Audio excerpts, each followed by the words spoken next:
जय उत्तराखंड साथियों। मेरा नाम Ajay base one UK team से। और आज जैसे आप सभी जानते हैं कि हम हर शनिवार रात 9 बजे कुछ जानकारियां लेके अपने साथियों के साथ जुड़ते हैं, जो इस कोरोना महामारी के चलते काफी जगह हमारे, खासकर हमारे उत्तराखंड में बहुत सारे साथी बेरोजगार हुए हैं। और इस बार की चर्चा में हमारे साथ हैं टीकाराम जी। टीकाराम जी, आपका बहुत बहुत स्वागत है। अजय जी नमस्कार। और साथ में यशोदा जोशी जी यूके टाइम से दोबारा हमारे साथ फिर से जुड़े हुए हैं। यशोदा जी को नमस्कार। मैं और समस्त यशोदा मैम, आपसे चाहूंगा कि आप कृपया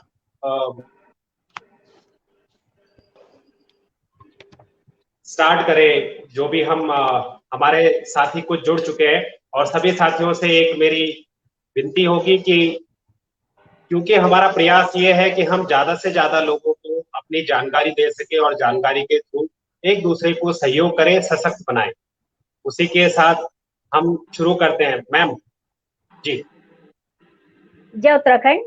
जितने भी व्यूअर्स हैं जो हमें देख रहे हैं, हमसे जुड़ चुके हैं और आगे जुड़ रहे हैं, उनका मैं तहे दिल से धन्यवाद करती हूं। और साथ ही साथ में वन यूके टीम की पूरी टीम का तहे दिल से धन्यवाद करना चाहूंगी कि उन्होंने एक बार फिर मुझे अपने पेज पर बुलाने का मुझे अवसर दिया। इसके लिए उनका बहुत बहुत धन्यवाद। और साथ ही साथ दिनेश बिष्ट जी और अजय बिष्ट जी का भी मैं तहे दिल से धन्यवाद करती हूँ। जैसा कि आप सभी को मालूम है कि हर शनिवार को हम किसी न किसी विषय पर आपके साथ एक चर्चा का विषय आपके सामने लेके आते हैं, ताकि स्वरोजगार जो हमारे उत्तराखंड के जो भाई बहन हैं उनको भी कुछ अच्छी जानकारियां मिलें। तो उसी श्रृंखला में आज हमारे साथ उत्तरकाशी के टीकाराम जी हमारे साथ जुड़े हुए हैं, जो होटल में शेफ हैं। और आगे की जानकारी हम उन्हीं से जानते हैं। नमस्कार टीकाराम जी। नमस्कार यशोदा मैम जी, और समस्त व्यूअर्स को मेरा नमस्कार।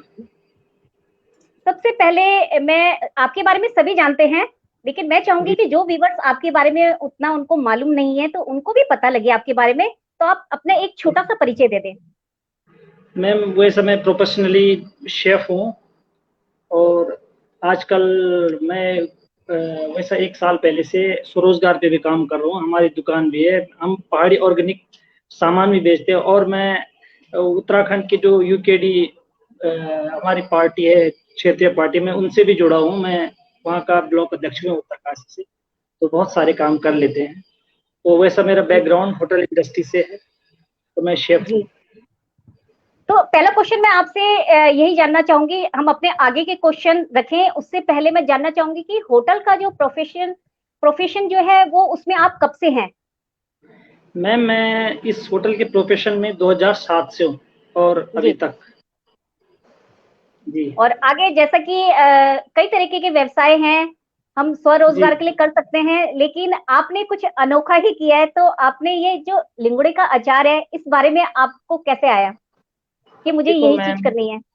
हाँ, ये एक चीज ऐसी करनी है, क्योंकि अभी जब कोरोना महामारी आई तो होटल व्यवसाय लगभग सभी बंद हो चुके थे, और सब लोग लॉकडाउन के टाइम पे कुछ भी रोजगार न होने के कारण सब लोग अब अपने घरों की तरफ रुख कर दिए। तो मैं जब घर आया तो मैंने देखा कि जंगलों में हमारे आसपास बहुत सारी चीजें जो यूजफुल है। तो हम तो जो लिंगुड़ा होता है जंगल में, तो वो इतना ज्यादा मात्रा में पाया जाता है। हमारे उसकी मंडी ऐसी थी, मंडी। तो ये लिंगुड़ा का अचार वैसे मैंने 1 साल पहले बनाया था, तो उस टाइम पे मैंने 150 किलो बनाया था, तो पूरा बिका, बहुत अच्छे से बिका। प्लस इस बार भी मैंने जो पिछली बार की जो थिंकिंग थी वो भी मन में लाई, इस बार भी क्यों ना बेचा जाए, पर मैंने कम मात्रा में बनाया, क्योंकि अभी आपको पता है कि मार्केटिंग बहुत डाउन है, जो 100% का हमें 50 भी नहीं हो रहा है। तो उस हिसाब से मैंने लिंगुड़ा का अचार, क्योंकि लिंगुड़ा का अचार का माइंड में क्यों आया, क्योंकि लिंगुड़ा सिर्फ मई जून जुलाई तक उपलब्ध होता है, तब उसके बाद जो फर्न होता है वो बड़ा हो जाता है, तो किसी काम का नहीं रहता। अगर आप लिंगड़े को अचार के रूप में परिवर्तित कर दो तो साल भर तक आप खा सकते हैं, और लिंगुड़े का टेस्ट भी ले सकते हैं। और एक दूसरी कॉन्सेप्ट ये भी है, लिंगुड़े को काटो, उसको छत पे सुखाने डालो, उसको सूख के जब सूख जाएगा तो थैली में पैक करो, तो आप उसको पानी में जब डालोगे तो वो फ्रेश जैसा लगेगा, तो उसको आप साल भर तक खा सकते हैं। एक एक कॉन्सेप्ट ये भी है इसका, अभी मैंने बना रखा है, घर में रखा हुआ है, इसको जी जी। मार्केट में उतारेंगे अभी। हाँ जी। आगे मैं आपसे ये जानना चाहूंगी कि आपने विदेशों में भी काम किया है और भारत में भी जी आपने काम किया है, जी तो जी। इसमें दोनों जगहों में आपको क्या अंतर लगा कि उनकी देखो कार्यशैली में क्या डिफरेंस? देखो मैडम, काम करने का वैसा मजा तो भारत में है, क्योंकि ये हमारी मातृभूमि है। जी जननी जी। जन्मभूमि से स्वर्गादपि गरीयसी, ये है। पर जो रूल और रेगुलेशन के हिसाब से मैं बताऊं तो वो फॉरेन में अच्छा है, क्योंकि अब हमारे उत्तराखंड या मैं भारत के किसी भी शहर की बात कर रहा हूँ, तो वहाँ पे ये होता है, जो रेस्टोरेंट के मालिक होते हैं, होटल के मालिक होते हैं, वो कभी भी इतना भी रिस्पॉन्सिबल नहीं होते स्टाफ के प्रति। जैसे आप वहाँ पे जॉब कर रहे हो तो वो आपको कोई सैलरी नहीं देता टाइम पे, कोई कुछ। प्लस हमारी जो गवर्नमेंट की पॉलिसीज है वो भी थोड़ा सा वीक है। बाहर ऐसा होता है कि जो हमारी विदेशों में जो लेबर मंत्रालय है ना, लेबर मिनिस्ट्री बोलते हैं इसको, वो बहुत जी जी। स्ट्रोंग है। अगर आपके साथ कोई भी छोटी घटना घट जाए तो आप मिनिस्ट्री ऑफ लेबर में आप कंप्लेन कर सकते हैं। आपकी पूरी सैलरी और आपके साथ जो उनका ये है, करार हो चुका था 1 साल का 2 साल का, जो आपका वीजे का है, तो उसके हिसाब से उनको रूल के हिसाब से चलना पड़ेगा। इसलिए जी जी। स्ट्रॉन्ग रूल तो बाहर के बहुत अच्छे हैं, लेकिन जो भारत में काम करने में बहुत मजा है। मैं ये नहीं बोल रहा हूँ कि मैं अपने देश की आलोचना कर रहा हूँ, वैसा जी काम करने का इधर बहुत अच्छा मजा है। लेकिन जो रूल है वो थोड़े लचीले हैं बस। रूल अगर तकड़े हो, और जो गरीब लोग हैं, जो इस तबके में होटल लाइन का जो तबका है वो थोड़ा सा अभी स्ट्रांग नहीं बन पाया, तो उसमें अगर ट्रांसपेरेंसी लाई जाए तो हमारा भारत भी किसी भी देश से कम नहीं है। बाकी काम जो है, काम सेम है, और सबसे जो ऑथेंटिक काम है वो भारत में ही होता है। विदेशों में इतना नहीं हो पाता, क्योंकि सबसे फ्रेश चीजें जो है वो हमारे भारत में ही मिलती है। विदेशों में तो आपको फ्रोजन में मिलेगा या डब्बों में पैक्ड मिलेगा, तो इतना अच्छा नहीं मिलेगा। अब मैं मुर्गी की बात करूं तो जो वहाँ पे मीट, फिश वगैरह होती है वो सब फ्रोजन होता है। फ्रोजन में इतनी ताकत नहीं जितने फ्रेश में। सब्जियां भी ऐसी ही मिल पाती है जैसी सब्जियां रहती है, जो हमारे फ्रेश घर की सब्जी होती है वो नहीं मिल पाती, और जल्दी खराब भी होती है। तो मैं तो यही बोलता हूँ कि इस दुनिया में अगर फ्रिज ना होता तो लोग कितने स्वस्थ होते। फ्रिज फ्रिज जो बना वो बेकार, क्योंकि लोग आलसी हो चुके हैं। फ्रिज के रात को आटा लगा दिया, अरे कल बनाएंगे। अगर फ्रिज नहीं होता तो फ्रेश बनाते। मैं यही बोलता हूँ कि ये फ्रिज के कारण लोग आलसी बन गए।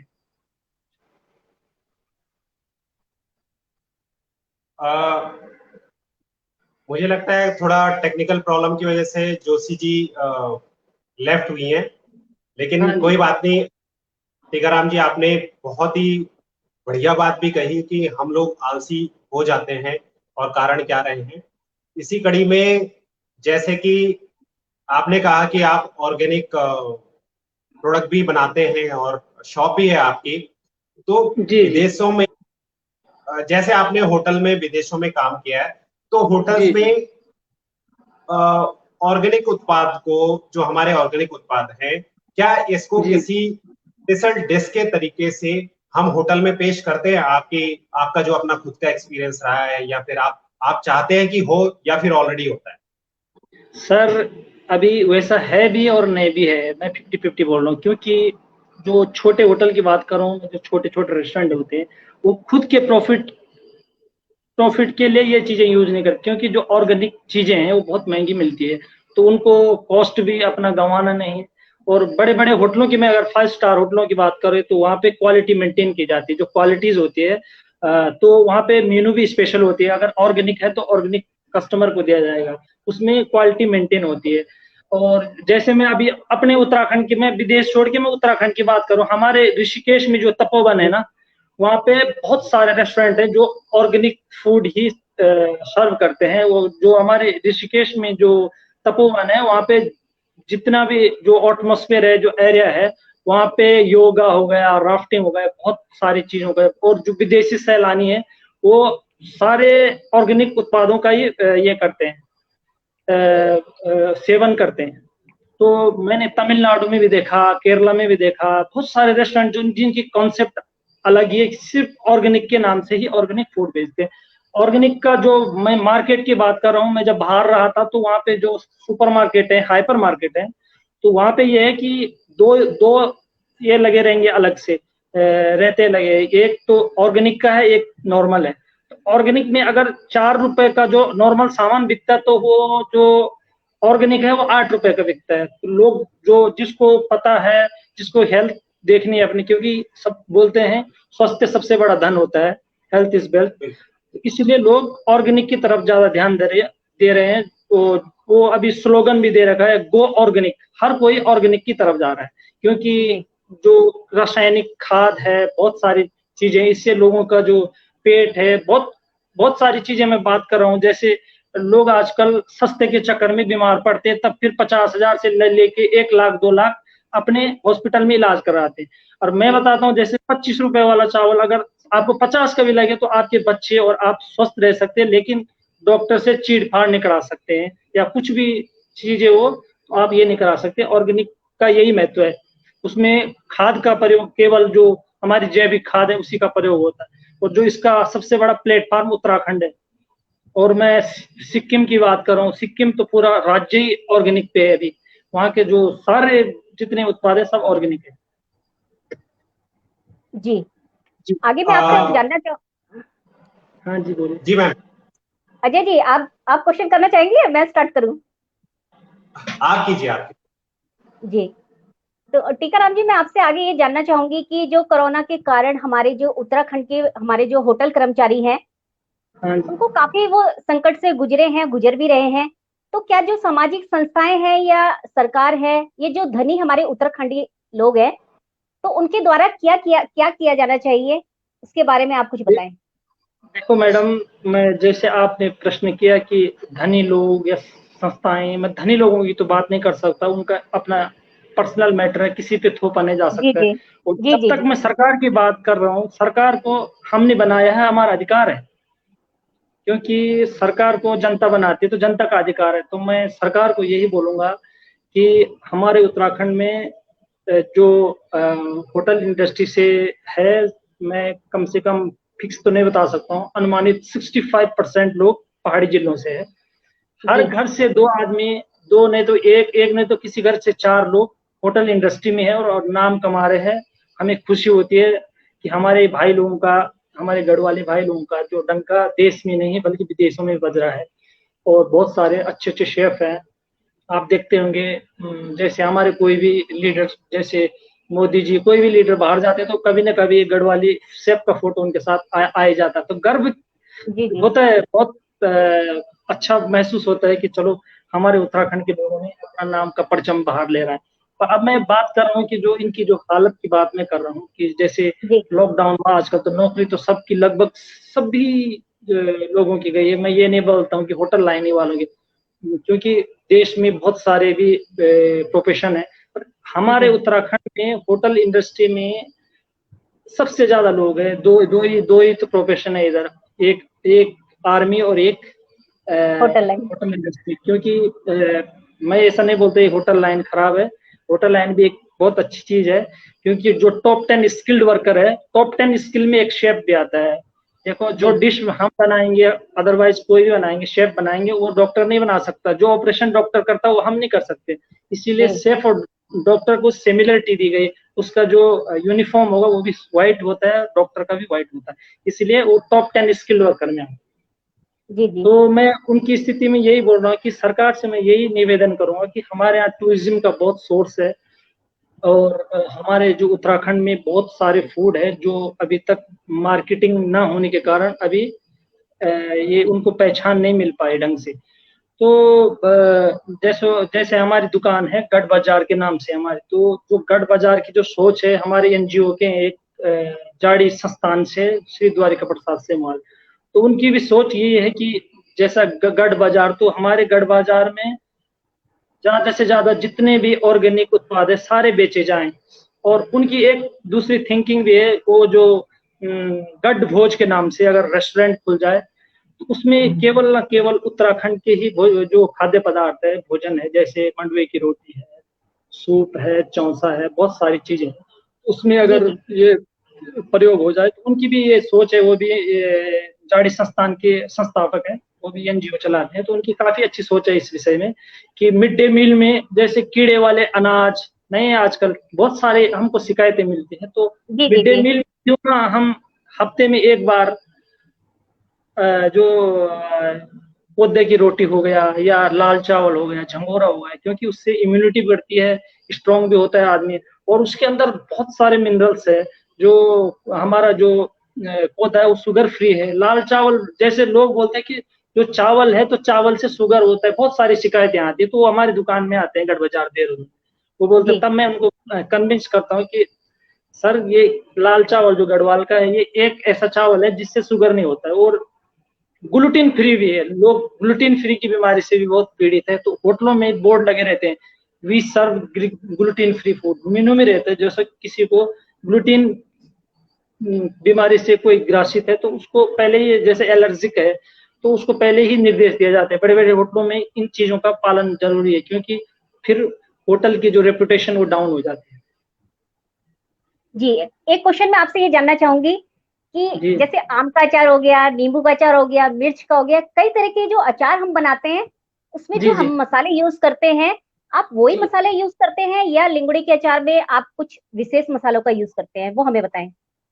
देखो मैम, जो आपने सही क्वेश्चन किया कि जो मसाला हम यूज करते हैं, मसाला हम सेम यूज करते हैं उसमें, बट चीज अलग होती है। जो लेंगड़ा होता है वो चीज अलग होती है उसका। जो ये है कि मसाला वैसे आप फ्रेश भी बना सकते हैं, जिसको दिक्कत होती है मैं तो फ्रेश बनाता हूँ, सारा ड्राई रोस्ट करके सारी फ्रेश चीज लाता हूँ, फ्रेश का बनाता हूँ, क्योंकि फ्रेश का मजा कुछ और है और रेडीमेड का मजा कुछ और। पर मैं जो लोग मेरे हमारे व्यूअर्स देख रहे हैं तो उनको अगर बोल रहा हूँ कि अगर कोई बनाना चाहे तो मार्केट में भी 50-60 रुपए का एक पैकेट आता है, तो उसमें सारे इंग्रेडिएंट्स मिक्स होते हैं, आपको ज्यादा मेहनत करने की जरूरत नहीं होगी। तो लिंगुड़े का अचार आप ऐसा ही बना सकते हैं। पर हमारे यहाँ बहुत सारी चीजें हैं। देखो हमारे इधर एक तिमला, पता है आपको तिमला? जी जी, खाया भी हुआ है। तिमला होता है, उसका भी अचार है। क्योंकि हमारे जहाँ मैं रहता हूँ, जहाँ हमारा गाँव, वहाँ पे तिमला है नहीं, तो मैंने कहीं दूर से लाया, तो मैंने 2-3 चीजें भी बनाए। तिमले का अचार बनाया, और आपने हनी चिली पटाटो खाया होगा, तो मैंने तिमला हनी चिली भी बनाया था इस बार। तो मैंने लेंगड़े की बहुत सारी चीजें, आपने जापानीज फूड खाया होगा, सुशी?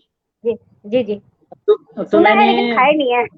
अच्छा खाया नहीं है, तो मैंने उसका सुशी भी बनाया इस बार। मैंने ट्राई किया है कि पहाड़ी फ्यूजन क्या होता है, जरा उसको मैंने ट्राई किया है। उसको मैंने नाम दिया है लिंगुड़ा की सुशी।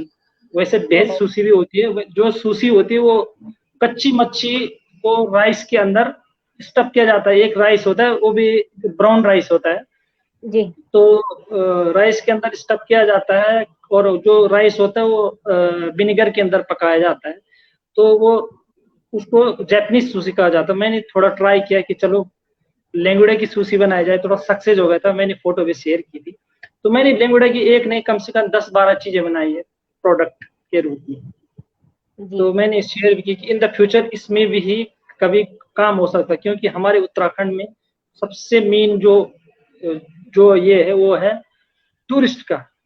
तो हम दूसरे को कैसे अट्रैक्ट करें कि तुम्हारे इधर क्या है। हम ऐसा नहीं बोलेंगे कि हमारे यहाँ मैगी है, चाउमीन है, और जो चीजें है ये आजकल स्ट्रीट फूड में, तो हम उसको कैसे ट्रीट करें, लोगों को हम कैसे ट्रीट कि हमारे उत्तराखंड में खास क्या है। तो मैं ये चाहता हूँ कि इन द फ्यूचर ये चीज अभी तो नहीं हो पाएगी, इन द फ्यूचर 5-6 साल बाद इसका परिणाम जरूर मिलेगा।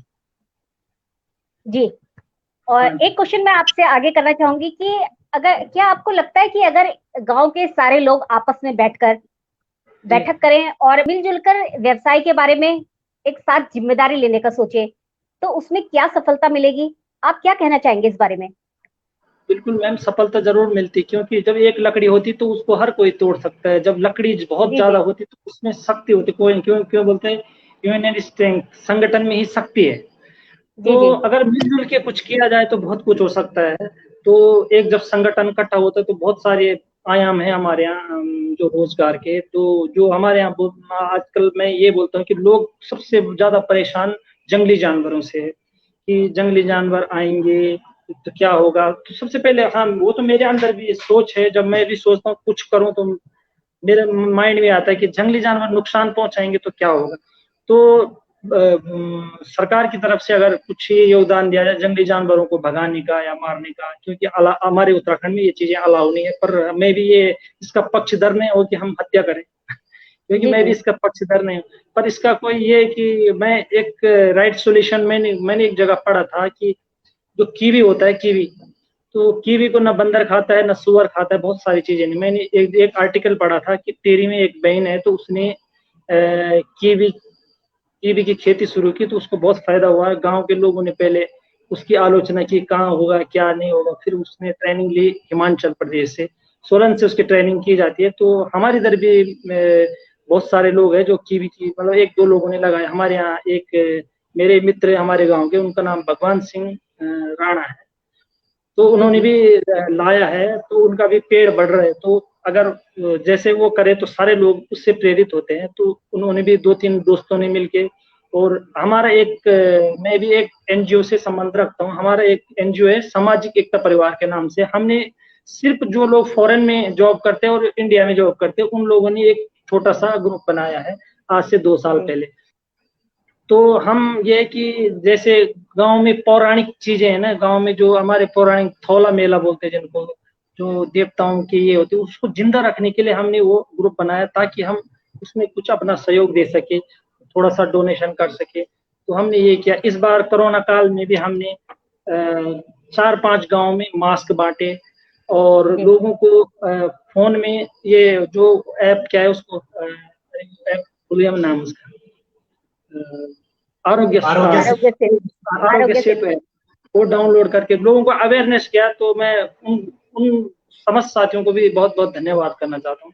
वो भी अभी लगे, उन्होंने भी अभी, हमने एक मीटिंग की, हम 35 लोग हैं उस ग्रुप में, 35 से 40 लोग हैं उस ग्रुप में।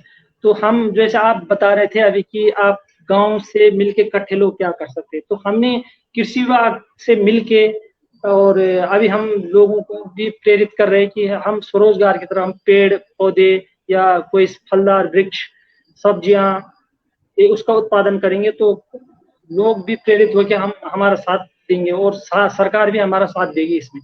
और मैं सामाजिक संस्थाओं से भी यही कहना चाहता हूँ, अगर आप मदद करना चाहते हैं तो गांव में जाके लोगों को प्रशिक्षित करें, और ताकि कोई पलायन के लिए मजबूर ना हो। और जो धनी लोगों को, तो मैं, वो तो उनकी इंडिविजुअल सोच है, उनके लिए मैं कुछ नहीं बोल सकता। और मैं सरकार से यही बोलूंगा, क्योंकि हमने आपको चुना है, हमारा अधिकार है आपको बोलने का, तो आपको हमारी हेल्प करनी जरूरी चाहिए। क्योंकि सरकार को इस चीज में ट्रांसपेरेंसी लानी होगी, क्योंकि आपने वेबसाइट तो बना दी कि आपको रोजगार दिया जाएगा, पर रोजगार में अगर आप उसमें करो तो बहुत सारे लोग ऐसे हैं कि जिनको इतना पता नहीं है। क्योंकि हमारे होटलियर भाई सब, मैं ये सब बोल रहा हूँ, उसमें से कम 10-15-20% थोड़ा बहुत सीधे साधे लोग हैं जिनको ज्यादा नॉलेज न होने का। जब मैं अपनी बात कर रहा हूँ, तो मैं बेंगलुरु में जब लॉकडाउन में फंसा था, तो जब उत्तराखंड की गाइडलाइन आई थी रजिस्ट्रेशन कराओ, तो मेरे को आपदा जन प्रबंधन मंच उत्तरकाशी वालों ने सिलेक्ट किया, जो जिसके अध्यक्ष हमारे द्वारिका प्रसाद सिंह वाले,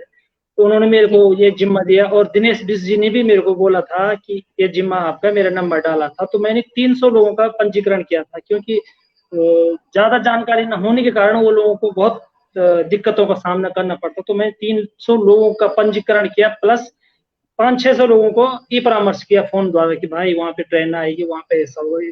इसलिए गांव में इंटरनेट की सुविधा भी कम है, बहुत सारी चीजें। सरकार से मैं यही गुजारिश करूंगा, आपके पास तो बहुत सारे संसाधन है, टीचर हो गया, कुछ भी जो बैंक के कर्मी हो गए, उनको गांव-गांव भेज के उनकी लिस्ट तैयार की जाए, किसको क्या रोजगार चाहिए। मेन प्रॉब्लम ये होता है, हम अप्लाई तो कर देते हैं, और तो फिर हम बैंक में जाएंगे तो बैंक वाला बोलेगा कि गारंटर लेके आओ। बेचारा गारंटर कहाँ से ला रहा है, वो खुद की गारंटी नहीं दे सकता, दूसरी गारंटी कहाँ देंगे। इन चीजों में ट्रांसपेरेंसी जरूर होनी चाहिए सरकार की, क्योंकि अब वेबसाइट खोलने से और बोलने से नहीं होता, क्योंकि इस काम को अंजाम तक पहुंचाना है तो जड़ से शुरू करना पड़ेगा।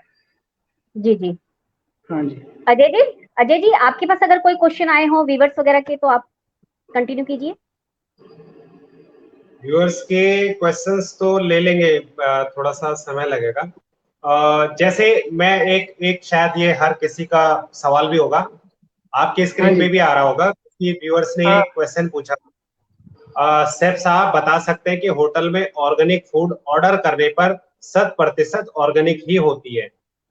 हाँ, तो मैं व्यूअर से बोलना चाहता हूँ, देखो विश्वास एक बड़ी चीज होती है, आपको जी विश्वास करना पड़ेगा। अगर आप ऑर्गेनिक रेस्टोरेंट में गए होंगे तो वहाँ पे ऑर्गेनिक ही सर्व होता है, क्योंकि उनकी जो गाइडलाइन रहती है, अभी जो हमारे यहाँ FSSAI जो है, जो लाइसेंस देती है, वो तो चेक करती है तभी, और 100% आपको ऑर्गेनिक ही मिलेगा, अगर वो ऑर्गेनिक रेस्टोरेंट हो तो। क्योंकि अगर आप नॉर्मल रेस्टोरेंट में, ढाबे में जाओगे, छोटे मोटे रेस्टोरेंट, वहाँ पे ऑर्गेनिक आपको मिलेगा नहीं। जिसने कॉन्सेप्ट वही रखी है, इतना खर्चा किया, वो कभी अपने कस्टमर को निराश नहीं करेगा कि हम ऑर्गेनिक के नाम देंगे और हर चीज बेचेंगे, कभी भी नहीं होगा। ये इस पे मैं यकीन नहीं कर सकता, क्योंकि मैं बड़े होटल की बात कर रहा हूँ, क्योंकि मैंने 5 स्टार होटल में काम किया। वो कभी भी अपनी जो गलतियां होती हैं वो कभी भी सामने नहीं लाएंगे, क्योंकि ऐसे में भले उनका 50 का जगह 100 का लग जाए, पर लाखों का नुकसान वो करना नहीं है। क्योंकि आजकल सब चीज इंटरनेट में हो गया, आपने थोड़ा सा भी गलत कर दिया तो आपके जो रिव्यू है, वो रिव्यू आ गए तो अगर आपके 1-2 रिव्यू खराब हो जाएंगे तो 10 कस्टमर उससे खराब हो जाए, क्योंकि कोई भी जी नहीं जी चाहता कि मेरे रिव्यू खराब हो और मेरी रेपुटेशन डाउन हो। तो बड़े होटल्स में या जो ब्रांडेड रेस्टोरेंट है, जो मैं ऑर्गेनिक रेस्टोरेंट की बात कर रहा हूँ, वो कभी भी ऐसा नहीं करेंगे। बाकी छोटे मोटों की मैं बात नहीं कर सकता, वो तो एक तो चीज सर्व करते नहीं है, क्योंकि उनका इतना प्रॉफिट मार्जिन है नहीं। जो बड़े ब्रांड है वो जरूर ये चीजें करते हैं। जी बेसिकली नाम के ऊपर है कि नाम अगर खराब करना है तो वो तो आजकल हमारा सोशल मीडिया इतना पावरफुल है कि चंद मिनटों में ही नाम खराब हो जाता है। और जी अगर जी आपने अच्छा काम किया, बस थोड़ा सा ये होता है कि नेगेटिव मार्केटिंग बहुत ज्यादा हो जाती है कि अगर कोई गलत हो बिल्कुल। तो बहुत ज्यादा उसमें व्यूज भी मिलेंगे, लोग भी देखेंगे, जी, प्रतिक्रियाएं भी देखेंगे, लेकिन जो अच्छी चीजें होती देखो है सर, वो देखो उस उद्देश्यों से नहीं बढ़ती है। तो देखो सर, बाकी जो एक झूठ होता है ना, झूठ, हाँ जी, माफी। जो झूठ होता है, झूठ की उम्र कितनी लंबी होती है। कल वो बैड रिव्यू देगा, परसों देगा, 10 दिन तक, फिर भी जो उसकी जो गुणवत्ता है वो तो सालों तक रहेगी ना। जी तो मैं जी यही बोलता हूँ, झूठ तक चलता है। हाँ, वो होता है एक जो व्यूअर ज्यादा चमकता है तो। ये पूछ रहे हैं कि मसाला भी फ्रेश बनाने के लिए क्या चीजों की जरूरत होगी। अब अगर आपने मसाला मतलब इससे संबंधित अगर कुछ काम किया हो, कुछ जानकारी हो तो जी जी कृपया जी। शेयर करें। तो जो मसाले होते हैं, जो मैं मसालों की बात करूँ, उन्होंने शायद अचार का मसाला होगा, इतना मतलब उन्होंने पूरे ढंग से अपना क्वेश्चन नहीं किया। मैं अगर मसालों की बात करूँ, फॉर एग्जांपल आप गरम मसाला बनाना चाहते हो तो वो फ्रेश ही अच्छा होता है। तो जो फ्रेश चीजें हैं, मैं बोल रहा हूँ, जैसे लौंग ले ली, आपने धनिया ले लिया, काली मिर्च ले लिया, स्टार फूल ले लिया, या जो भी एक्स्ट्रा एक्स्ट्रा जो पड़ता है, तो मैं उसको बोल रहा हूँ, फ्रेश को आप सबसे पहले तवे पे ड्राई रोस्ट करिए। ड्राई रोस्ट में जो उसका अरोमा है, जब आप मिक्सर में पीसोगे तो उसका अरोमा जो है वो बहुत दूर तक फैलता है। मैं हमेशा होटल इंडस्ट्री में, वो कहीं भी हो, जब मैं कुछ बनाता हूँ हमेशा फ्रेश मसाला ही यूज करता हूँ, क्योंकि जो उसकी खुशबू है वो बहुत चलती है। और मैं ये भी कहना चाहता हूँ, जब आप मसाला फ्रेश बनाते हो तो अगले दिन ये ना बोले कि मेरा तो फ्रेश नहीं। जब आप मसाला पीसोगे तो उसको डब्बे में डालें और ढक्कन लगा दें, क्योंकि उसकी जो खुशबू है बहुत जल्दी उड़ जाती है। जी जी। हाँ जी। सर मैं ये आपसे आगे जानकारी जानना चाहूँ। जी हाँ बोलिए जी, बोलिए बोलिए। अजय जी, बोलिए आप। मैम सवाल था एक, मेरा बीच में एक्चुअली बोलिए बोलिए। पूरा नहीं था। मैं ये कह रहा था कि जैसे सर आपने बताया कि हम जैविक उत्पादों का उत्तराखंड जी होटल्स में ही, तो ऐसे कौन जी। से उत्तराखंड में हमारे ऐसे कौन से जैविक पदार्थ हैं जिनको कि हमारी होटल इंडस्ट्री बहुत ज्यादा प्रमोट करती है, ताकि मेरा मेरा जो सवाल है उससे संबंधित इसलिए है कि ताकि इस क्षेत्र में हमारे जो उत्तराखंड के भाई बंधु काम कर रहे हैं उनको प्रमोशन मिले, प्रमोट करें हम उन चीजों को कि आप इस चीज में, इन चीजों के ऊपर काम कीजिए, और डेफिनेटली होटलों में इनकी डिमांड बढ़ती है। देखो सर, जहाँ तक मेरा अनुभव है तो मैं ये कहना चाहता हूँ, हमारे यहाँ तो चीज़ों की खान है। खान देखो, इतने सारे जड़ी बूटी और जो हमारे ऑर्गेनिक उत्पाद है। अब देखो, जी काले भट्ट है, काले भट्ट पता है ना आपको, जो ब्लैक हाँ जी सोयाबीन हाँ होता जी। है। जी काले भट्ट के मैंने पिछली बार भी, गढ़वाल मंडल विकास निगम होटल है, तो वहाँ पे प्रधानमंत्री मोदी जी के भाई आए थे, प्रहलाद मोदी जी। तो मैंने उनको 3 चीजें खिलाई उत्तराखंड की। तो मैंने काले भट्ट के कटलेट और राजमा और भांगजीर होगा, पता आपको, पेरेला सीड्स बोलते हैं इसको इंग्लिश में। जी जी जी उसकी जी। गलावटी कबाब बाहर से मैंने उसका कोटिंग किया, जैसे हम ब्रेड क्रम्बिंग करते, तो मैंने क्रम्बिंग नहीं किया, मैंने सिर्फ उसमें भांगजीरा लगाया, तो वो क्रंची होता है, आप कभी ट्राई करके देखना। तो एक वो खिलाया, और एक मैंने जो हमारे कुलथ होते हैं हॉर्स ग्राम, उसकी भी मैंने टिक्कियां बनाई। तो 3 चीज खिलाई मैंने, और उनको जो सॉस जो दिया, तो मैंने ये टमाटो सॉस नहीं दिया, मैंने दिया एप्पल का सॉस जो मैंने खुद बनाया था। जी तो जी मैं खुद ही उत्तरकाशी से आता हूँ, तो क्योंकि हमारा गंगा वैली और जमुना वैली में सेब का इतना स्कोप है, तो हमारे जो सीजन में कभी हवा हुआ से कभी सेब जो वेस्ट होते थोड़े टूट जाते हैं, या बहुत सारी चीजें होती, लोग उसका उपयोग नहीं कर पाते हैं, तो उसका और जो पके हुए सेब का दोनों कॉम्बिनेशन होता है, तो उसका हम क्यों ना मार्केट में उसका ही सॉस, एप्पल सॉस यूज करें। प्लम हमारे यहाँ होते हैं, एप्रिकॉट हमारे होते हैं, जो हम टमाटो सॉस जो है ना, वो तो आप भी नहीं खाते हैं, मैं भी तो कभी नहीं खाता हूँ, क्योंकि वो इतना हेल्दी नहीं है शरीर के लिए। मैं तो खाता नहीं हूँ, आप लोग खाते हैं तो बात अलग है। हम लोग तो तो मैं बोल खाते हैं। रहा यहाँ अरे दिल्ली में उसमें तो ये वही खाना पड़ता है। हाँ, कभी आओ उत्तराखंड में, हम आपको एप्पल का सॉस खिलाएंगे, क्योंकि देखो एप्पल का देखो टमाटो सॉस 150 या 200 की ब्रांडेड अच्छी बोतल आती है। जी तो जी जो एप्पल का सॉस है, एप्पल का सॉस हद से ज्यादा 100 रुपए का या 120 का मिलेगा आपको, हेल्दी भी मिल रहा है, प्लस टेस्टी भी मिल रहा है। टेस्ट आपको रेट भी कम है। उससे टेस्ट भी उसका उसका आपको उससे बेटर मिलेगा। और मैं मतलब कभी टेस्ट कराऊंगा आपको, जो खुद की मेरी रेसिपी है, तो मैंने उस पे भी हमारे यहाँ देखो क्या बोलते हैं, घर की मुर्गी दाल बराबर, अपनी चीज को जी कोई जी इतना तवज्जो नहीं देता है, तो दूसरे की चीज देखते तो हाँ क्या चीज है। पर यह है कि मैं ये बोलता हूँ कि इसमें बहुत सारा फायदा है, पर लोगों को जागरूक होना पड़ेगा, और सरकार को भी इसके लिए मार्केटिंग में मतलब सबको प्रोत्साहित करना होगा, या स्कीम रखी जाए इसमें, जो होटल रेस्टोरेंट वाले लोकल उत्पादों को बेचेगा उसको इतना ये इसमें टैक्स में कमी या कुछ अगर स्कीम रखी जाए, तो एक मेरी थोड़ी सोच है, अगर कोई समझे, सरकार समझे, तो लोकल उत्पादों को बढ़ावा मिल सकता है। क्योंकि अगर होटल व्यवसायी भी इतना भी महंगा सामान नहीं खरीद सकता, और मैं बोल रहा हूँ उनको टमाटर 100 रुपए में मिल रहा है, मैं 150 में बेचूंगा, वो कभी भी इसके पीछे नहीं आएंगे। तो सरकार को भी थोड़ा सा सहयोग देना पड़ेगा, ताकि हमारे जो लोकल उत्पाद है वो प्रमोट हों।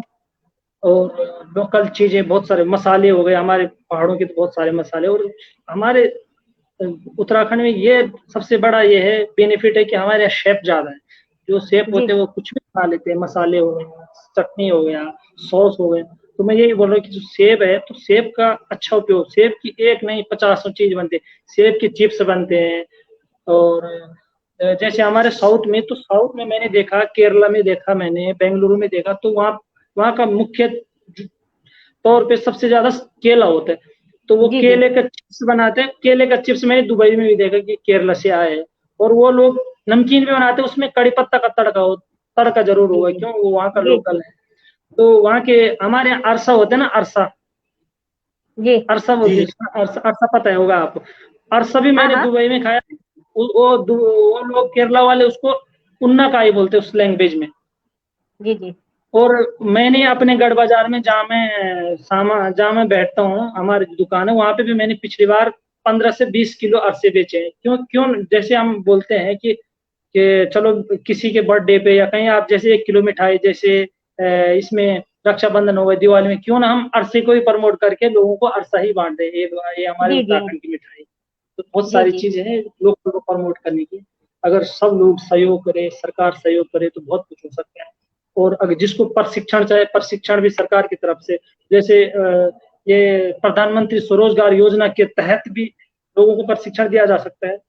उसमें भी हमारे उत्तराखंड के जो लोग हैं उनको रोजगार मिलेगा, जो जिस क्षेत्र में एक्सपर्ट है, वो एक्सपर्ट उनको उस हिसाब से रोजगार भी दे सकते जी जी। हैं।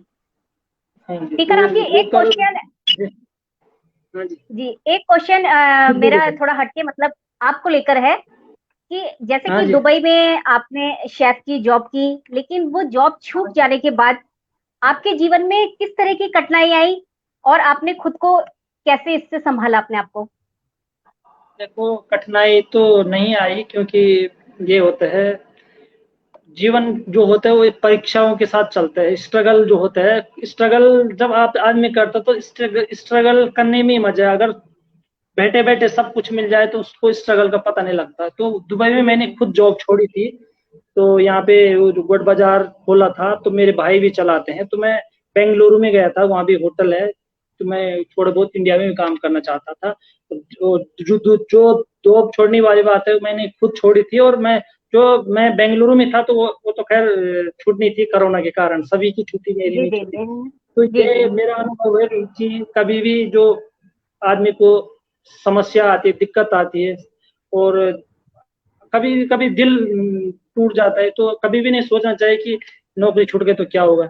नौकरी छूटना, या देखो उसको ये अवसर बोलते हैं कि अगर शायद आपको, क्या बोलते हैं इसको, turning point of the life, शायद आपकी जी जिंदगी का कोई नया अवसर आया आपके जीवन में, तो एक जी बदलाव भी हो सकता है। तो इसमें दुख की कोई बात नहीं, नौकरी तो आती और जाती रहती है। बस यही कहना चाहता हूँ, जी जी ये टर्निंग पॉइंट। जी। हाँ जी। अजय जी, आप क्वेश्चन पूछना चाहेंगे?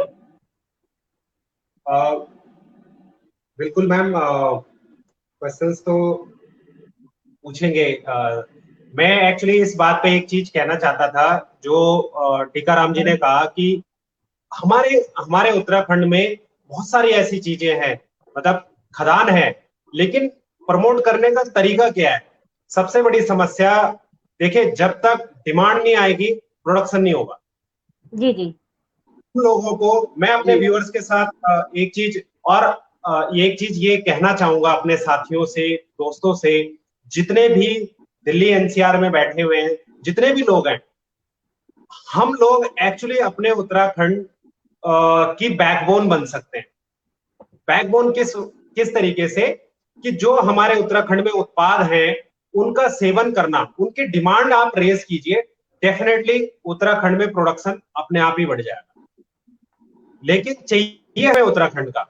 आप बाजार में जाइए, मैं आपको एक छोटा सा उदाहरण देता हूं। अभी उत्तराखंड महाकौतिक हुआ था पिछले साल जब हुआ था, तो मैंने खुद वहां पे अपने जो मंडवे के बिस्किट है, मंडवे की बर्फी है, मंडवे के लड्डू, और मतलब अलग हटके, कि मंडवा जैसे रोटी में तो सबको पता है, तो बाकी चीजें और जी क्या हो सकती है, मंडवे के नमकीन थे। इन चीजों को प्रमोट करने के लिए शॉप लगाई, 5 दिन का था उस टाइम पे, शॉप लगाई थी। और अरसे, जैसे आप टीकाराम जी बता रहे हैं, आप यकीन मानिए, मतलब अंधाधुंध डिमांड थी अरसों की खासकर, और जो नई चीजें थी लोगों के सामने। लेकिन क्या है कि ये सीमित एक केवल कौथिग तक रह जाता है। जी कौथिग जी में आ गया, बहुत हमारे पहाड़ से भी काफी लोग आए थे, लेकिन इसको आगे हमें डेली यूज में किस तरीके से लेके आए, मैं अपने साथियों से, अपने व्यूअर से, आप लोगों से भी ये विनती करूंगा कि आप डिमांड रेस करना स्टार्ट कर दीजिए, कि मुझे अगर बिस्किट खाना है तो मंडवे का बिस्किट खाना है। मुझे अगर मैं चाहता हूं, हम यहाँ बैठे भी अपने उत्तराखंड के लिए सहयोग कर सकते हैं। किस तरीके से, ये हम डिसाइड कर सकते हैं इन चीजों के ऊपर। अगर हम, तो हमें, आप होटल में जाते हैं तो आप डिमांड कीजिए कि मुझे गैस का सूप चाहिए।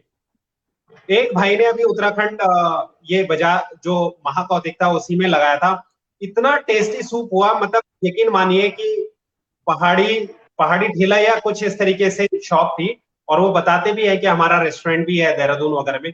बहुत ही अच्छा लगा, टेस्टी लगा, और केवल एक इस चीज को बढ़ावा देने के लिए।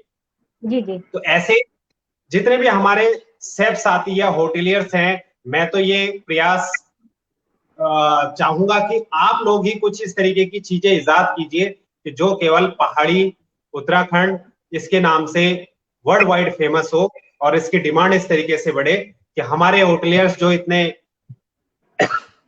जैसे आपने बताया हुआ कि इतने परसेंटेज, करीब 45% हमारे साथी इस 65। इंडस्ट्री में, 65, तो 65% आप ये देखिए कि आज की डेट में, क्योंकि होटल इंडस्ट्री इस टाइम पे नहीं काम कर रही है, तो सब इस टाइम पे एक तरीके से बेरोजगार है। हाँ, तो तो आपकी नजर में क्या है?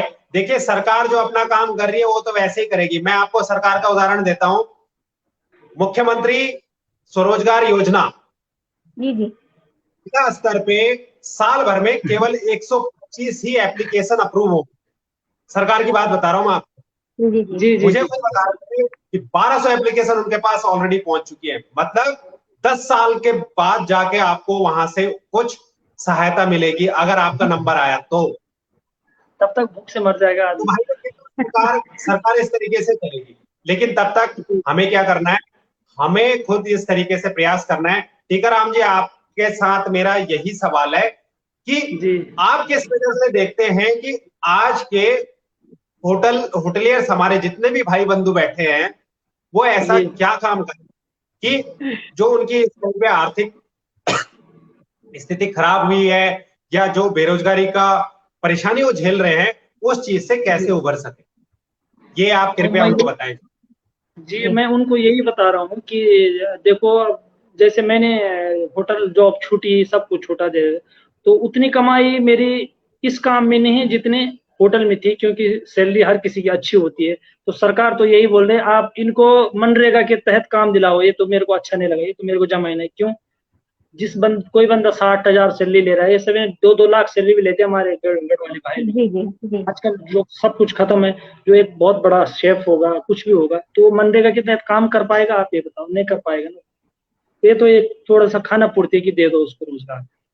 तो ये है कि जब मैं ही बोल रहा हूँ अपनी बात, तो मेरे को तो इतना पैसा मिल नहीं रहा आजकल, वैसे भी बिजनेस डाउन है। तो चलो कुछ ना कुछ देखो, एक पाइप होता है, तो पाइप में जब पानी आता है थोड़ा थोड़ा थोड़ा थोड़ा करके आता है। एक टैंकर होता है, टैंकर में तो बहुत भारी आता है, वो खत्म हो जाता है। तो जी वही जी कि पाइप जैसे पानी आए और रोजगार मिले सबको, और लोग खुद की जो अपनी क्रिएटिविटी है उसको क्रिएट करे कि मैं किस हिसाब से क्या करूं, कुछ ना कुछ।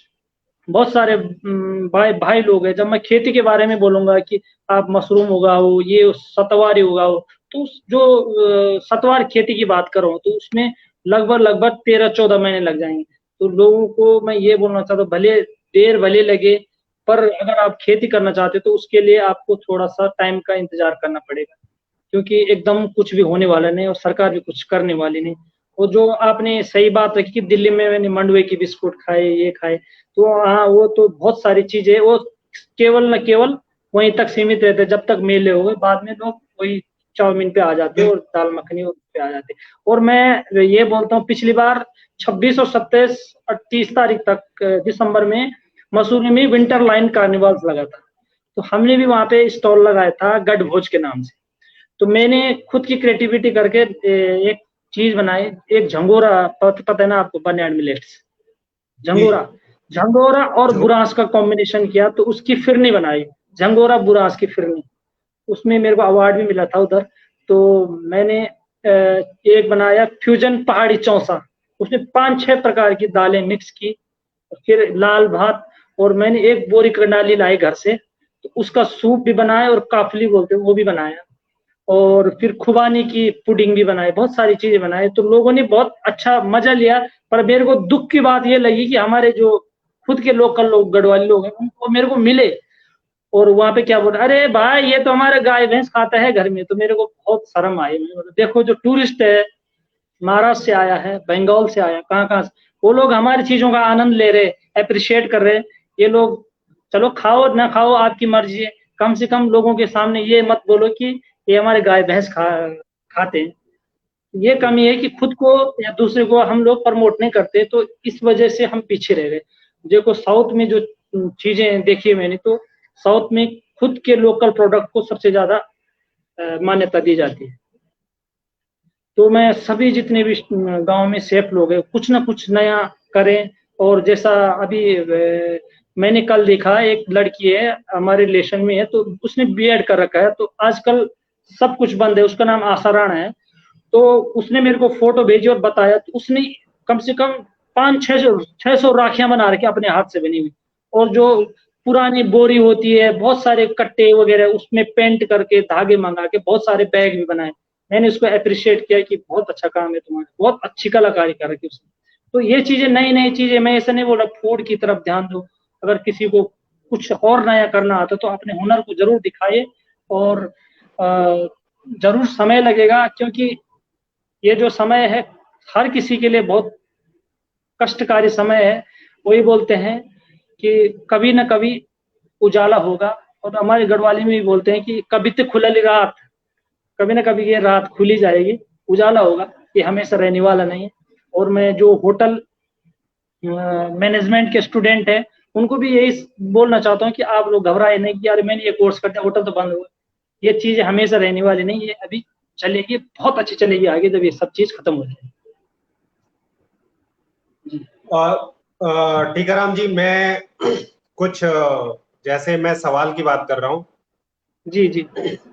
ये सवाल वही है एक्चुअली, अपने उत्तराखंड के बेरोजगार नौजवानों के लिए क्या करना चाहिए आपके फील्ड से संबंधित, है ना। और कुछ ये सवाल है, कुछ नया बताएं जिससे हम होटलियर के कुछ नया काम हो सके। तो ये एक सवाल और है जी। क्या टीकाराम को लगता है कि उत्तराखंडियों की मानसिकता एक दूसरे की टांग खींचने की बजाय एक दूसरे को साथ लेकर विकास की ओर जाएगी? तो ये जो जी जी। आपका बेसिकली आपकी बात थी कि आप वहां पे गए, आपने रेसिपी बनाई एक अलग से, और बाहर के लोग आके उसको अप्रिशिएट कर रहे हैं, और वहीं पे हमारे ही अपने उत्तराखंड के लोग मतलब उस चीज का मैं देखिए, मैं शायद इस चीज को ये समझना चाहूंगा कि यहाँ पे हमारी मानसिकता या बुद्धि इस लेवल की नहीं है कि हमें क्या चीजें क्या डिसाइड करना चाहिए, क्या बोलना चाहिए, क्या नहीं बोलना चाहिए, कहां पे बोलना चाहिए। शायद ये उस समझ की कमी रही। जी जी। इंटेंशन ये नहीं थी कि सबसे हम मेन इसको प्रॉब्लम बदनाम यही करें, ये समझ की कमी थी कि हाँ। हम वहां पे चीज को इस तरीके से बोल पाए। उदाहरण के लिए उस दिन जब मैं कह रहा हूं कि मैंने खुद शॉप लगाई थी, तो मंडवे का आटा किसी ने मेरे से पूछा 50 से 60 रुपए किलो, जहां तक है हम जो वहां पे स्टॉल था वो दे रहे थे, तो उन्होंने कहा अरे यार तुम तो हमें पहाड़ियों को ही लूट रहे हैं। तो फिर मैंने कहा कि दीदी जी कोई बात नहीं, आप एक काम कीजिए, आप इस स्टॉल के इस साइड आ जाइए और मैं उधर से आपसे खरीद लेता हूं। आप यहाँ पे बैठिए, और आप कितनी मेहनत करते थे एक मंडुआ उगाने के लिए अपने पहाड़ों में, और आज वो मंडुआ वो आटा आपको यहाँ पे मिल रहा है, तो आप सोचिए कि आपके लिए क्या मतलब क्या इसकी कॉस्ट होनी चाहिए थी। तो ये हम लोगों को खुद समझना चाहिए, और हम लोगों को खुद अपनी चीजों को प्रमोट करना चाहिए। इसी के साथ जो विश जी का सवाल था ये कि लोग, क्या आपको लगता है कि हमारे उत्तराखंड के लोग एक दूसरे के टांग खींचने के बजाय एक दूसरे का हाथ पकड़ेंगे?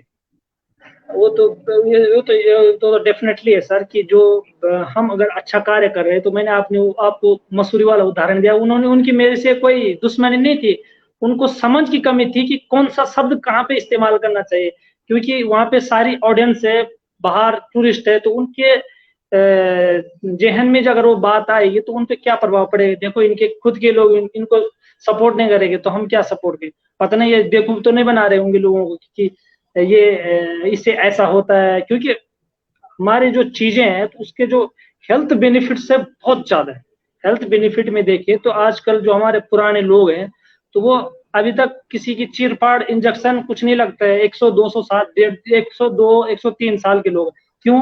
उन्होंने ये मंडुआ और ये सब चीजें खाई है। और हम लग गए आज दौड़ और भाग भरी जिंदगी के पीछे। थोड़ा सा खाया, ज्यादा बहुत इजी तो मैगी हो गई आजकल, मैगी खाए चले, और इजी रेसिपी भी हो गए, पानी में डाले हो गए। तो मैं अपने उत्तराखंड के लोगों को से यही बोलना चाहता हूँ कि देखो, अब मैंने ये भी देखा है, तो मैं पिछली बार किसी गांव में गया था अनाज खरीदने के लिए, जो अनाज होता लाल अनाज, तो हमारे कोई रिलेशन वाले निकले, तो मैंने बोला कि आपके यहाँ अनाज कितने का है। उन्होंने क्या बोला, बेटा वैसे तो हम 10 रुपए, या जैसे मैं एग्जांपल बोल 10 रुपए किलो या 10 रुपए पाथा होता है बेचते हैं, बेटा तेले तो 9 ही है, तो 9 ही में ले ले। मैंने बोला ये बात नहीं है, मैं आपको 20 देता हूँ। मैंने उनको 20 दिया, 10 की जगह 20 दिया या 30 दिया, मैं अमाउंट की बात करूँ, दुगुना दिया, उनसे खरीदा। क्यों? अगर मैं उनको 10 की जगह 9 देता तो अगली बार वो कभी भी नहीं उगाते थे। मैंने जब उनको थोड़ा लालच दिया, उनका लालच बढ़ गया, उसके बाद फिर उन्होंने मेरे घर वालों को फोन किया, उस लड़के को बोलना कि फिर से अनाज के लिए आना। हमने किसी को नहीं दिया, क्योंकि अगर बिचौलिया जो लोग रहते हैं ना, मैंने बहुत सारे देखे, बिचौलिया भी बहुत है समाज में आजकल। आपसे 2 रुपए किलो खरीदेंगे, आपने आप 100 रुपए किलो बेचेगा। देखो जब तक हम मिलके नहीं चलेंगे, किसान का फायदा नहीं होगा।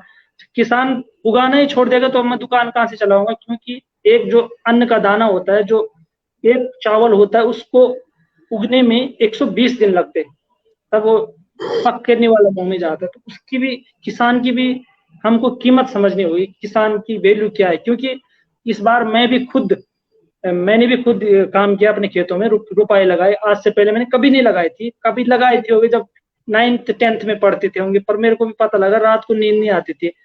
नींद क्यों, बेचैनी और हैबिट नहीं थी, स्टेमिना नहीं था। तो मेरे को भी पता लग चुका है, और मैं उनको भी बोलना चाहता हूँ जो लोग किसानों से औने पौने दामों में खरीद के फिर उसको अपने खुद के मुनाफे के लिए बहुत ज्यादा रेट में बेचते हैं, ये भी गलत है। किसानों को अगर प्रोत्साहन करना है, उसने अगर आगे उगाना है, तो हमको ये चीजें लानी जरूरी है। क्योंकि मेरे पास पूरी डिक्शनरी है, ये किसानों की जो डायरेक्टरी ऑफ टेलीफोन, मैं तो कस्टमर को बोलता हूँ ये हमारे किसान है, इससे पूछो मैंने कितने में लाया। क्योंकि कस्टमर के बीच और किसान के बीच का जो फासला है, वो उसमें ट्रांसपेरेंसी होनी जरूरी है। तो कस्टमर भी उनसे डायरेक्टली पूछ सकते हैं। और हमारा हमेशा का यही जी बोलिए। माफी चाहूंगा टीकाराम जी, एक्चुअली समय का भी थोड़ा सा अभाव है, और एक हमारे व्यूअर्स के बहुत सवाल हैं, लेकिन हम कुछ जो कि क्योंकि मुद्दे से हम आज हमारी ये चर्चा केवल इस वजह से है, जैसे आपने बताया कि 65% हमारे जो साथी हैं, होटलियर्स हैं, वो आज की डेट में अपनी बेरोजगारी से हैं, और अपने उत्तराखंड में भी काफी लोग गए हुए हैं।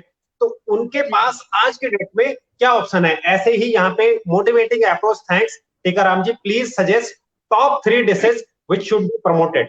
तो आपके हिसाब से ऐसी क्या चीजें हैं कि लोग उन चीजों को प्रमोट कर सके? टॉप 3 डिशेज क्या होंगी आपके? जी तो सर, जो मैं बोल रहा हूँ, किसी में क्या बोल रहा आपने, दोबारा बोलिए। टॉप 3 डिशेज, जो टॉप 3 डिशेज आपके नजर में क्या होनी चाहिए कि जो हम प्रमोट करें और लोग इसको अप्रिशिएट, मतलब क्या है कि लोग पसंद भी करते हैं, क्योंकि आपका अलग अलग एक्सपीरियंस रहा है, तो लोग इस चीज में डिमांड भी अच्छी आएगी और आप उस चीज को प्रमोट भी कर सकें। तो मैं यही कहना चाहता हूँ कि अगर हमारे जो भाई लोग हैं वो यहीं रुकना चाहते हैं, तो उनको भी आजकल बहुत सारी चीजें हैं।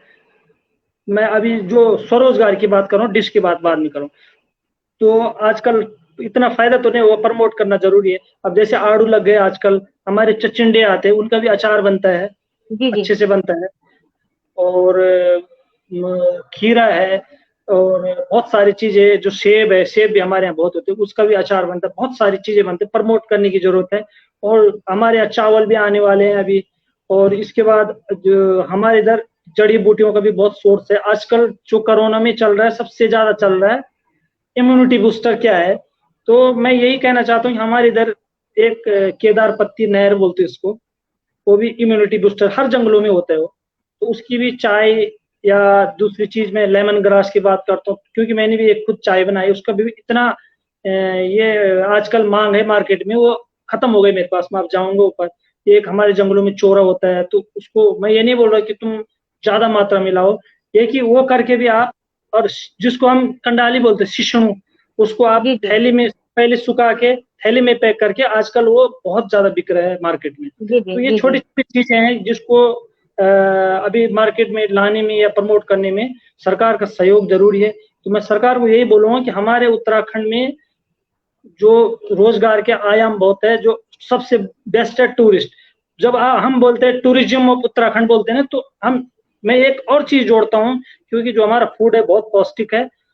टूरिज्म के साथ अगर हम फूड जोड़े, फूड एंड टूर क्या बोलते हैं, और हमारा जो सांस्कृतिक कल्चर है, गुड मूड गुड फूड होना जरूरी है। और एक और चीज है, फूड एंड टूर नाम से कैंपेन चलाई जाए, फूड के साथ टूर का होना। अगर आप टूर करोगे तो फूड तो खाओगे ही खाओगे, क्यों ना हम अपने उत्तराखंडी फूड के साथ एक कैंपेन चलाएं, फूड एंड टूर। टूर के साथ फूड भी होगा, एंजॉय होगा, और लोगों को जो हमारे यहाँ टूरिस्ट आएंगे तो उनको भी पता लगेगा कि उत्तराखंड में कौन सा फूड होता है। तो सरकार को सबकी यही हेल्प करनी चाहिए कि टूरिज्म के साथ एक चीज जरूर जोड़ें, फूड एंड टूर। और प्रशिक्षण के लिए, अगर किसी को प्रशिक्षण लेना है तो वो शेफ दोबारा बाहर क्यों जाएगा? अगर उसके अंदर हुनर है तो लोगों को ट्रेन कर सकता है, एज ए ट्रेनर रख सकते हैं। हमारे गढ़वाल मंडल विकास निगम और कुमाऊं मंडल विकास निगम में कम से कम 300-400 ये है गेस्ट हाउस है, वहां पे भी आप उनको एज अ ट्रेनर एज रोजगार दे सकते हैं उत्तराखंड वालों को। और टूरिस्ट की तो बहुत बड़ी फेहरिस्त है हमारे उत्तराखंड, प्राइवेट होटलों में हो गया, सब जगह आप उसको प्रमोट। हमारे यहाँ जैसे कैंपिंग करते हैं जंगलों में, तो आपने देखा जैसे समुद्र में करते हैं तो बॉन फायर करते हैं समुद्र में, तो जंगलों में भी तो ये कैंपेन चला सकते हैं। जैसे हमारे बुग्याल है, बुग्यालों में फूड एंड टूर एक कैंपेन चला दी। तो सरकार ही एक सब कर सकती है, हम इंडिविजुअल आदमी इसको नहीं कर सकते। जी तो मैं ये छोटी छोटी टिप्स दे रहा हूँ जो भाई लोग रुके हुए हैं कि थोड़ा थोड़ा अचार बनाइए या मसाले बनाइए, फ्रेश मसाले। अब धनिया भी आ रहा है, बहुत सारी चीजें फ्रेश मसाले बनाइए। और अब जो बुरांस का सीजन होता है उसमें भी बहुत सारी चीजें आती है, बुरांस के जूस हो गया, जेली हो गए, बहुत सारी चीजें इसमें आप कर सकते हैं।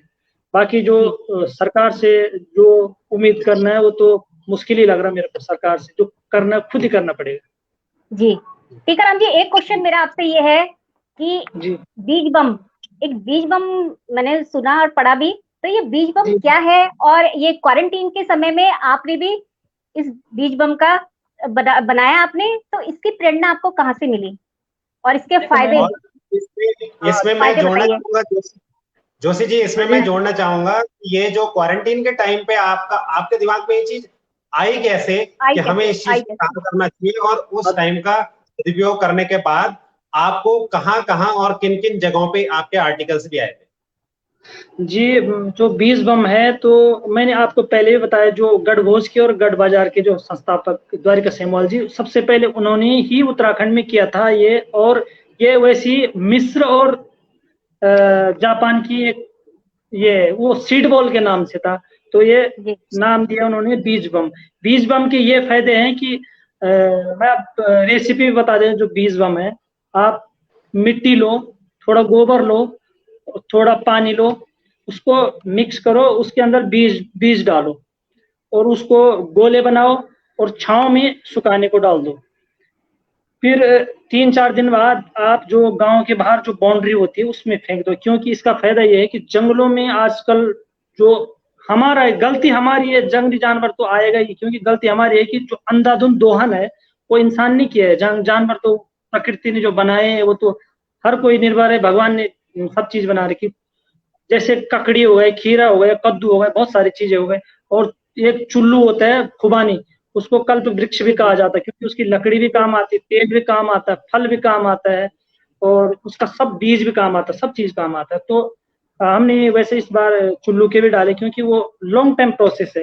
जो कद्दू है, खीरा है, बहुत सारे बीज हैं, तो उसके बम बनाकर हमने जंगलों में फेंका जाता है। वैसे मिस्र की और जापान की एक टेक्नोलॉजी है, जो बाउंड्री में डाला जाता है। जो जानवर खेतों में नुकसान करने के लिए आएगा वो कभी भी दोबारा नहीं आएगा, क्योंकि जब उसको खाना जंगल में ही मिलेगा तो खेतों में क्यों आएगा।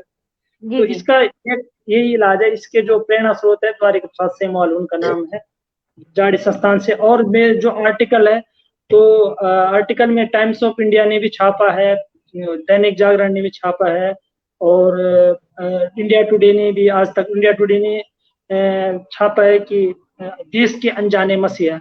और जो क्वारंटीन में मेरे दिमाग में इसीलिए ये ख्याल आया, क्योंकि हम काम तो कुछ कर नहीं सकते, बना भी कुछ नहीं, खिला किसी को नहीं सकते, क्योंकि वो फालतू टाइम है।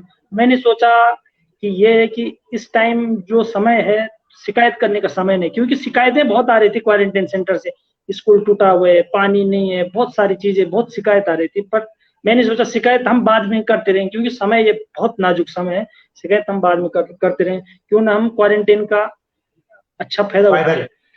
20,000 बीज बम बनाए थे मैंने उस टाइम पे, वो बाद में फेंके भी। आजकल भी 7 राज्यों में बीज बम का कार्यक्रम चल रहा था। तो उत्तराखंड के जो लोकल न्यूज पोर्टलों ने तो सभी ने दिखाया, और राष्ट्रीय मीडिया चैनलों ने भी दिखाया इसको।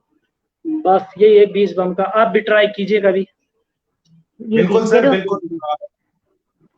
और डेफिनेटली, बल्कि हाँ जी, टीकाराम जी, मैं एक सवाल लेना चाहूंगा कि आपके भाई की देहरादून में गढ़वाल मंडल निगम में कोई शॉप भी है, जी वही तो 100 आप इकट्ठे चलाते हैं। जी क्या बेचते हैं और गुजारा किस तरीके से हो पाता है उसमें? देखो जी सर, जी गुजारा ऐसा है कि क्या बोलते हैं, साईं इतना दीजिए जामे कुटुम समाए, मैं भी भूखा न रहूं साधु भी भूखा है। जी यह है कि गुजारा तो अच्छे से पिछले साल तक हो रहा था, और नहीं भी होगा तो परमात्मा है, सबको पालने वाला है। तो बिल्कुल। इस बार पिछली बार से बहुत बढ़िया चल रहा था। इस बार कोरोना से आपको पता है कि सारे अच्छे अच्छे सारे बिजनेस ठप हो रहे हैं। सब हमारा तो एक छोटा सा था, जी तो हम उसमें कम से कम 13-14 टाइप की तो दालें बेचते हैं सर। जी जो हमारे उत्तराखंड में जो उड़द दाल हो गए, काले भट्ट हो गए, सफेद भट्ट हो गए, राजमा 5-6 टाइप की, चक्राता की राजमा हो गई, मुनस्यारी की राजमा हो गई, हरसिल की राजमा हो गई, जी और जी हमारा अपना गहत हो गया, और रयास दाल होती है, नौरंगी दाल हो गई, जी लोबिया जी जी व्हाइट हो गया, लोबिया लाल हो गया वो सब बेचते हैं। और हम बुरास का जूस भी बेचते हैं, अचार भी बेचते हैं लेंगड़े का, और खुबानी का अचार इस बार भी बनाया था मैंने, जो चुल्लू बोलते हैं उसका भी अचार बनाया था, उसका भी बेचते हैं। जी मशरूम का भी बेचते हैं, और जो पहाड़ी शहद है वो भी बेचते हैं। और एक चाय पत्ती मैंने खुद बनाई, उसका निर्माण किया मैंने, उसको बहुत सारी सेल हो रही, इस बार खत्म हो गए अभी कोरोना के टाइम पे, क्योंकि वो भी एक इम्यूनिटी बूस्टर है। तो जी वो काफी बिकी, अभी है नहीं, अभी लानी पड़ेगी, उसकी सबसे ज्यादा मार्केटिंग है। और लाल चावल बेचते हैं हम, और खुबानी का तेल बेचते हैं, बहुत सारी चीजें बेचते हैं हम लोग। हमारे कम जी से कम 30 से 35 टाइप की ऑर्गेनिक चीजें बेचते हैं हम, प्योर है उत्तराखंड में। जी एक क्वेश्चन मेरा लिंगुड़े का को लेकर ही है। उसकी जी सब्जी तो मैंने खाई हुई है, लेकिन मैं ये जी जानना चाहूंगी कि उसमें काफी आयरन है, कैल्शियम है, काफी मतलब प्रोटीन विटामिन उसमें होते हैं। तो मैं आपसे जी जानना चाहूंगी कि अगर हम इसका अचार बनाएं तो कितने दिन तक इसको रख सकते हैं, और ये कितने दिन लगता है इसको बनाने में, और देखो क्या मैम, मैं सावधानियां आपको हमें पूरा बरतनी प्रोसेस चाहिए? बताना, आपको उस पूरा प्रोसेस बताता हूँ। वैसे सीक्रेट रेसिपी तो शेयर हो रही है अभी। और क्या मैं आपको सावधानियां बताना इसमें बरत चाहता हूँ। सकते हैं? सावधानियां भी आप बताएं कि क्या सावधानी रखें हम। तुम वही मैं आपको शुरू से आखिर तक बताना चाहता हूँ। आप सबसे पहले जंगल जाओगे, लंगड़ा तोड़ोगे, घर आओगे, फिर उसके जो रेशे होते हैं वो निकालोगे, काटोगे, फिर उसके बाद उसको 2-3 पानी से वॉश करना पड़ता है, क्योंकि उसमें तो बहुत सारी मिट्टी वगैरह, बहुत सारी चीजें। उसको वॉश करो, उसको 3 या 4 दिन तक अच्छे से धूप में सुखाओ, तुरंत मत बनाइए, क्योंकि उसके अंदर जी 70% तो वाटर ही होता होगा। तो अच्छे से धूप में सुखाए, जब वो अच्छा सा हो जाए तो उसके बाद आप जो आपका प्रोसेस होता है मसाला डालने का, जो ये विनेगर हो गया, तेल हो गया। और मैं ये बोल रहा हूँ, जब आप तेल गरम करते हो उसमें ये डालना जरूरी है, हींग बोलते हैं उसको, क्योंकि जी जो जी हमारा मस्टर्ड ऑयल है वो जो उसकी जो खुशबू है वो थोड़ा अलग हो जाती है, तो बहुत सारे लोगों को पसंद नहीं होती। तो उसमें वो ऐड करना जरूरी है। और आप जब बनाओगे तो लेंगड़े जो बहुत सारे लोग पकाते हैं थोड़ा सा हल्का, कभी भी पकाना मत, क्योंकि वो सबसे जल्दी अचार खराब हो जाता है। जी तो मैं यही कहना चाहता हूँ कि अगर लॉन्ग टाइम तक चलाना तो उसको अच्छे से सुखाओ पहले, जब तक पानी सूखा नहीं। तो फिर उसका जो प्रोसेस चालू है, तो आप डब्बे में भरो, और डब्बे में भर के उसमें तेल हो गया, विनेगर हो गया, खूब सारा तेल डालो, और उसको 7 दिन तक सनलाइट में पकाओ, सनलाइट में पकाओ। फिर उसके बाद आपका जो अचार है वो लॉन्ग टाइम तक चल सकता है। मेरे तो खराब नहीं हुआ, नहीं, बहुत सारों को मेरे को फोन भी आए थे कि अरे मैंने बनाया था खराब हो गया। तो मैंने उनको सलाह तो दी थी पहले, पता नहीं उन्होंने उस पे अपना ये ध्यान दिया नहीं दिया होगा। बहुत सारों को मेरे को फोन आए कि आपने जो रेसिपी बताई थी वो खराब हो गई। तो मेरा अभी तक खराब नहीं हुआ, मेरा कुछ बिक भी गया है, और जी कुछ जी अभी पड़ा हुआ है, और कुछ हम बना के गाँव में रखे हुए हैं। तो इसका रिस्पांस बहुत अच्छा है। मेरे को फोन भी आए थे। मैंने दिल्ली, फरीदाबाद, लुधियाना, और हरियाणा में भी, हिसार एक जगह है, वहां पे मैंने कोरियर भी किया, प्लस कोरियर चार्ज भी उन्होंने दिया, क्योंकि ये लेंगड़ा वाला अचार वाला एक बार दैनिक जागरण में और राज्य समीक्षा वाले ने छापा था, तो उसमें उन्होंने कमेंट्स किया था, तो मैंने कमेंट्स के जवाब में उनको वापस कॉल की थी। और मैं एक और बताना चाहता हूँ, एक हम सिलबट्टे का नमक भी बनाते हैं, उसमें जी हम जी 20-22 टाइप का हर्ब हर्ब डालते हैं। क्यों? मैं जैसे वोकल पे लोकल की बात कर रहा हूँ, तो चाट मसाला हमको, जो चंकी चाट मसाला आता है वो 60 रुपए का मार्केट में मिलता है 100 ग्राम, हम जी बेचते जी हैं 30 रुपए का 100 ग्राम। और वो चीजें जो इंग्रेडिएंट्स उसमें है वो हमारे वाले में है वो उसमें नहीं। मेन प्रॉब्लम है कि मार्केटिंग की कमी है और इसको मार्केट का, क्योंकि बड़ी बड़ी कंपनियों के पास तो पैसा है इसको ब्रांड करने का, क्योंकि आजकल ब्रांड बहुत ज्यादा है। अगर कुछ भी चाहे वो राख में उसमें बाहर लगा दिया, कुछ भी ब्रांड लगा दिया, हाँ बिकना हो। हम ब्रांडिंग नहीं करते, हम ब्रांडिंग में इतना यकीन नहीं करते जितने हम क्वालिटी और प्योरिटी में यकीन करते हैं। ब्रांड तो खैर बाद में बन ही जाएगा जब ठीक ठाक आना शुरू हो जाए, क्योंकि मार्केट में तभी चला जा सकता है जब आदमी के पास पैसे बहुत हो। हमारे पास जी पैसे जी इतने लगाने के हम ब्रांडिंग नहीं कर पाते, बाकी हमारी चीजें शुद्ध होती। जी जी, जैसा कि आपने मार्केटिंग के लिए कहा, तो लास्ट क्वेश्चन से पहले मैं ये क्वेश्चन लेना चाहूंगी कि जी मेन हम चीज प्रोडक्ट जो भी हम बनाना चाहते हैं वो हमने जी बना लिया, लेकिन मेन जो प्रॉब्लम आती है वो हमें मार्केटिंग की आती है। तो अगर हमारे उत्तराखंडी जो हमारे भाई बहन हैं वो इस व्यवसाय को करना चाहते हैं, मान लो उन्होंने बना भी लिया और कर भी लिया, तो उनकी जो मार्केट है या उसकी जो खपत है वो कहाँ और कैसे करें, इस बारे में अगर आप कुछ जानकारी देना चाहें। मैडम, उसके लिए तो ऑनलाइन का ही सहारा लेना पड़ेगा, क्योंकि वो बंदा खुद शहर में जा नहीं सकता आजकल सबसे ज्यादा। क्योंकि अभी इंडिया मार्ट है, इंडिया मार्ट में भी आप जैसा लेंगड़े का अचार है तो मैं बोलूंगा वेंडर ऑफ द लेंगड़े का अचार, वेंडर ढूंढ सकते हैं आप वहाँ पे। तो बहुत सारी चीजें ऐसी जिसका वेंडर खुद भी ढूंढने पड़ते हैं। तो मैं तभी तो जैसा अजय विष्ट जी ने बोला, गांव वाले अगर मिलके कुछ करना चाहें तो हो सकता है, क्यों नहीं हो सकता।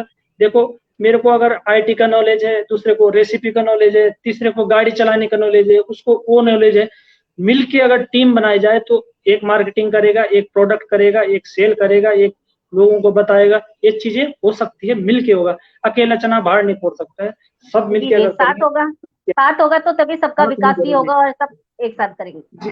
जी जी जी। विजय जी, आप तो क्वेश्चन मार्केटिंग लेना की चाहेंगे? यही। अजय जी, जी मैम, आप क्वेश्चन लेना चाहेंगे मेरा या फिर टाइम भी काफी हो गया है, या लास्ट क्वेश्चन मैं मैम करूं? एक दो क्वेश्चन हैं एक्चुअली। जैसे टीकाराम जी, आप होटलियर इंडस्ट्री से रहे हैं और हमारे जी जी 65% हमारे भाई बंधु इसी फील्ड में हैं। तो एक होटलियर के लिए सबसे सुखद पल कौन सा होता है और सबसे दुखद पल कौन सा होता है?